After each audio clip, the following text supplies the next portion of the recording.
నమస్కారం, welcome to Telugu stories book. మన ఛానల్లో కథలు మీకు నచ్చితే please like, share and subscribe to our Telugu stories book. High ఇవ్వడం మర్చిపోకండి. ఈరోజు కథ లవర్ కమ్ హస్బెండ్ ఎపిసోడ్ 43. ఇంకా కథలోకి వెళ్తే, అమ్మ రిషిని తీసుకొచ్చి డాడీకి సారీ చెప్పిస్తానంటూ వెళ్ళబోయింది కృతి. ఆ మాట కిషోర్, చిన్నోడా ఇటురా అని బెడ్ మీద కూర్చోబెట్టుకొని, నువ్వు వెళ్ళినా తను రాడు, ఒకవేళ తను వస్తానన్నా అది రానివ్వదన్నాడు. ఆ మాట వినగానే కృతి ఎవరు అని అడిగింది.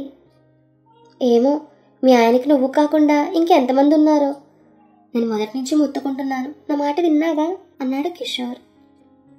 డాడీ, రిషికి కోపం ఎక్కువే, ఆవేశం ఎక్కువే కాదన్ను, కానీ వేరే అమ్మాయి అంటే నేను నమ్మను. అసలు ఏం జరిగింది అని కృతి అడిగేసరికి కిషోర్ చెప్పడం ప్రారంభించాడు. నేను పని మీద కేఆర్ మాల్కి వెళ్ళాను. అక్కడ మీ ఆయన వేరే అమ్మాయితో కనిపించాడు. నేను దగ్గరికి వెళ్ళి ఈమె ఎన్నోది, ఇంకా ఎంతమంది నీకని అడిగాను. అంతే, అంతమంది ముందు నన్ను చావగొట్టాడు. అమ్మాయా? నాకు తెలిసి వాళ్ళ చెల్లి, తను రాదు. మిత్ర మీకు తెలుసు, ఇంకెవరు? అయినా అమ్మాయి ఎవరో ఏంటో తెలుసుకోకుండానే మీరు రిషిని ఎందుకు అలా అడిగారు అని అడిగింది కృతి. వాళ్ళ క్లోజ్నెస్ చూస్తేనే తెలుస్తోంది, ఆయన గారికి ఆ పిల్లకి మధ్య రిలేషన్ అన్నాడు కిషోర్. సరే డాడీ, నేను రిషిని తీసుకుని వస్తాను, మీకు సారీ చెప్పిస్తానని సుప్రజ దగ్గర కీస్ తీసుకుని ఫాస్ట్గా కార్ పోనిచ్చింది కృతి. రిషికి కాల్ చేసింది, స్విచ్ ఆఫ్ అని వస్తోంది. సరే, ముందు తను డ్యాన్సింగ్ ఇన్స్టిట్యూట్కి వెళ్ళి చూస్తే అనుకుంటూ అరగంటలో రిషి డ్యాన్స్ నేర్చుకుని ఇన్స్టిట్యూట్కి వెళ్ళింది. అక్కడ ఎవరో డ్యాన్స్ మాస్టర్ ట్రైనింగ్ ఇస్తున్నాడు. కృతి ఆయన దగ్గరకు వెళ్ళి, ఎక్స్క్యూజ్ మీ, రిష్విక్కి వాళ్ళు వచ్చాడా అని అడిగింది. ఆయన అక్కడ డ్యాన్స్ నేర్చుకుంటున్న వాళ్ళతో, మీలో ఎవరు రిష్విక్ అని అడిగాడు. ఎవరూ లేరనగానే కృతి ఆయనతో, అయ్యో తన స్టూడెంట్ కాదండి, డ్యాన్స్ మాస్టర్ అనగానే దానికి ఆయన, ఇక డ్యాన్స్ మాస్టర్ నేను మాత్రమే, ఆ పేరుతో ఎవరూ లేరన్నాడు. అది విన్న కృతికి ఏం అర్థం కాలేదు. సార్, ఈ ఇన్స్టిట్యూట్ పెట్టారే ఈశ్వర్ మాస్టర్, ఆయన ఎక్కడా అని అడిగింది. ఆయన లేరమ్మా, యుఎస్ వెళ్ళారు, 1 year వరకు రారు, అందుకే ఇన్స్టిట్యూట్ నాకు అప్పగించి వెళ్ళారన్నాడు. ఆ మాట విన్న కృతి, అంటే మీరొక్కరే ఇక డ్యాన్స్ నేర్పించేది అని అడిగింది. ఆయన విసుగ్గా, అబ్బా ఎన్నిసార్లు చెప్పాలి మీకు, ఇక్కడ కేవలం నేను మాత్రమే ట్రైనింగ్ ఇస్తాను, రిష్విక్ అన్న పేరుతో ఎవ్వరూ లేరని చెప్పి ఆయన పనిలో పడ్డారు. ఆయన మాటలో కృతి బయటకు వస్తూ, అదేంటి రిషి అలా ఎందుకు అబద్ధాలు చెప్పాడు, ఇక్కడ వర్క్ చేస్తున్నా అని చెప్పాల్సిన అవసరం ఏంటి అనుకుంటూ కానీ రిషి ఫ్లాట్స్ వైపు ఫోన్ ఇచ్చింది. అక్కడికి వెళ్ళగానే రిషి వాళ్ళ స్లాట్లో వేరే కారు ఉంది. తన కారు ఎక్కడ పెట్టాలో అర్థం కాక హార్న్ కొట్టింది. వాచ్మెన్ వచ్చాడు. కృతి అతనికి తెలుసు. కృతి రిషి కలిసి రావడం చాలాసార్లు చూశాడు అతను. అదీ కాక కారు కొన్న రోజు తనకు 2000 ఇచ్చింది. అతనితో, కొంచెం ఆ కారు తీయమని చెప్పవా, మా కారు ప్లేస్ కదా అది అంది కృతి. అతను, మేడం అది రిషి సార్తో వచ్చిన మేడం కార్ అనగానే కృతి వెంటనే కార్ దిగి, ఏమన్నావు, రిషితో మేడమా, ఎవరు అని అడిగింది కంగారుగా. ఏమో మేడం, ఇది 3వసారి ఆమె రావడం, ఇందాక కూడా సార్తో వచ్చిందన్నాడు. ఆ మాట కృతి ఫాస్ట్గా పైకి వెళ్ళింది. రిషి ఫ్లాట్కి వెళ్ళింది. బెల్ కొడదాం అనుకుంటూ ముందు డోర్ తీసింది. అంతే, తన కళ్ళ ముందు దృశ్యం చూసి షాక్ అయింది. రిషి ఎవరినో లిప్ కిస్ చేస్తూ, రిషి అంటూ అరిచింది కృతి. రిషి ఆ అమ్మాయిని బలంగా తోసి కృతిని చూసి, చిన్ను అంటూ తన దగ్గరకు వచ్చాడు. కృతి లాగిపెట్టి రిషి చెంప మీద కొట్టింది. ఇంకోసారి నీ మొహం నాకు చూపించకు, ఐ హేట్ యూ, నేను ప్రాణం కంటే ఎక్కువగా ప్రేమించాను కాబట్టి ఇంతకన్నా ఏం మాట్లాడడం లేదని ఫాస్ట్గా కిందకొచ్చి కారు పోనిచ్చింది. రోడ్డు మీదకి రాగానే కారు ఫాస్ట్ పెంచింది. రిషి వేరే అమ్మాయితో అంటే డాడీ చెప్పింది నిజమే, కానీ ఎలా? రిషి అలా ఎందుకు చేయాలి, నన్ను మోసం అంటూ తను ప్రెగ్నెంట్ అనే విషయం కూడా మర్చిపోయి ఇంకా స్పీడ్ పెంచింది. కొంచెం దూరం వెళ్ళేసరికి తనకి తల తిరిగిపోతుంది. ఎలా డ్రైవ్ చేస్తుందో కూడా అర్థం కావడం లేదు. అంతే, రాంగ్ రూట్లోకి ఎంటర్ అయ్యి ఎదురుగా వస్తున్న టిప్పర్ని గుద్దేసింది. తలకు దెబ్బ తగిలి స్పృహ కోల్పోయింది. ట్రాఫిక్ ఆగిపోయింది. 10 నిమిషాలు ఎవరూ ధైర్యం చేసి ముందుకు రాలేదు.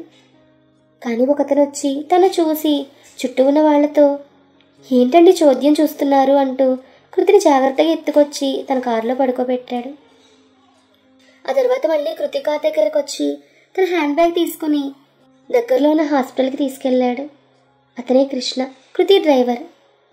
హాస్పిటల్లోకి వెళ్ళి అక్కడ రిసెప్షన్లో ఉన్న వాళ్లతో అర్జెంట్ అండి అనగానే వాళ్ళెవరు, మీకు ఏమవుతారు అని అడిగారు. దాంతో కృష్ణ, తెలియదండి, రోడ్డు మీద యాక్సిడెంట్ అయితే తీసుకొచ్చానన్నాడు. అయితే ముందు పోలీస్ కంప్లైంట్ ఇవ్వండి, వాళ్ళు వచ్చాక ట్రీట్మెంట్ చేస్తామన్నారు వాళ్ళు. అంత టైం ఎక్కడండి అంటూ ఏం చేయాలో తోచలేదు కృష్ణకి. వెంటనే కృతి హ్యాండ్ బ్యాగ్ సంగతి గుర్తొచ్చి పరిగెత్తుకుంటూ వెళ్ళి అందులో ఫోన్ ఉందేమో చూశాడు. కృతి ఫోన్ కనపడగానే డయల్ లిస్ట్కి వెళ్ళి ముందు రిషి అని ఉన్నదని రిషి నెంబర్కి చేస్తే అది స్విచ్ ఆఫ్ అని వచ్చింది. నెక్స్ట్ అక్కనుంది, కాల్ చేశాడు. సుప్రజ లిఫ్ట్ చేసి చెల్లి ఎక్కడా అని అడిగింది. మేడం, మీ చెల్లికి యాక్సిడెంట్ అయింది అని చెప్పాడు కృష్ణ. ఆ మాట సుప్రజ కంగారుగా, ఇప్పుడు ఎక్కడా అని అరిచింది.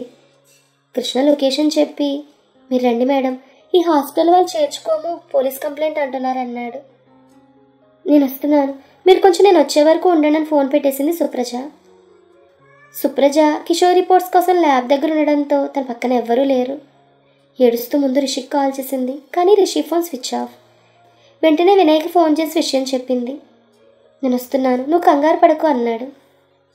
సుప్రజ వాళ్ళ అమ్మకు ఫోన్ చేసి కంగారు పడతారని ఏం చెప్పకుండా, అమ్మ కొంచెం టైం పడుతుంది, నువ్వు అమ్మమ్మ డాడీ దగ్గర ఉండండి అని చెప్పి ఫోన్ పెట్టేసి కిషోర్ కారులో హాస్పిటల్కి వెళ్ళింది. దారిలో అభికి మిత్రాకి ఇన్ఫర్మేషన్ ఇచ్చింది. వాళ్ళిద్దరూ వెంటనే బయలుదేరారు. సుప్రజ వెళ్ళేసరికి కృతి ఇంకా స్ట్రెచర్ మీదనే ఉంది. కృతిని అలా చూసి పెద్దగా ఏడ్చేసింది సుప్రజ.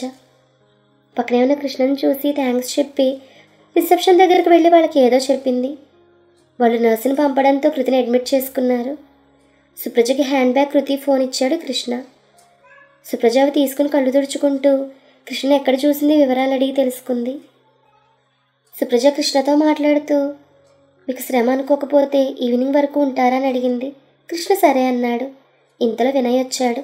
తనను పట్టుకుని ఏడ్చేసింది సుప్రజ. ఏడవకు సుప్రజ, తనకి ఏం కాదంటూ సుప్రజను ఓదార్చాడు వినయ్. అరగంట తర్వాత నర్సు బయటకు వచ్చి సుప్రజను లోపలికి పిలిచింది. వినయ్ తనతో కూడా వస్తుంటే సుప్రజ వద్దంది. సుప్రజ లోపలికి వెళ్ళేసరికి కృతి తలకు కట్టు కట్టారు. డాక్టర్ తను చెక్ చేస్తోంది. సుప్రజ డాక్టర్తో, మేడం తన నా చెల్లెలు ఇప్పుడు ఎలా ఉంది అని అడిగింది. ఆమె తన హస్బెండ్ ఎక్కడా అని అడిగింది. తన ఫోన్ రీచ్ అవ్వడం లేదు మేడం, నాకు చెప్పండి, నేను డాక్టర్నే అంది సుప్రజ. దాంతో ఆమె తన పొట్టకి స్టీరింగ్ గట్టిగా తగలడంతో అబార్షన్ అయింది అనగానే సుప్రజకి ఏడుపు ఆగలేదు.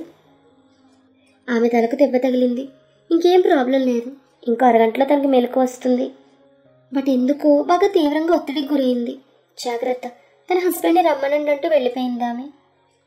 సుప్రజ కళ్ళు తెరుచుకుని రిషికి కాల్ చేసింది. Switch off. సుప్రజకి రిషి మీద కోపం తీవ్రంగా ఉంది. కృతి దగ్గరికి వెళ్ళి తన చేతులను పట్టుకుని బాగా ఏడ్చేసింది. ఒక గంట తర్వాత కృతికి స్పృహ వచ్చింది.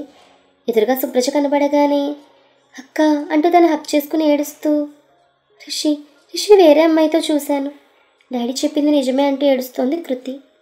ఏడవకు చెల్లి ప్లీజ్ అంటోంది, కానీ సుప్రజకు కూడా ఏడుపు ఆగడం లేదు. కృతికి అర్థమైంది తన పరిస్థితి. అక్క బేబీ ఓకేనా అని అడిగింది. సుప్రజ కళ్ళు తుడుస్తూ, ఓకేరా, నీ బేబీకి ఏం కాలేదంది. నాకు తెలుస్తోందక్క, ఏమైంది నిజం చెప్పు అని కృతి అడగడంతో సుప్రజ ఏం మాట్లాడలేదు. అంటే వాళ్ళ నాన్నలాగే నన్ను మోసం చేసి వెళ్ళిపోయింది కదూ అంటూ పెద్దగా ఏడ్చేసింది కృతి. రిషికి విషయం చెప్పావా అని అడిగింది సుప్రజ.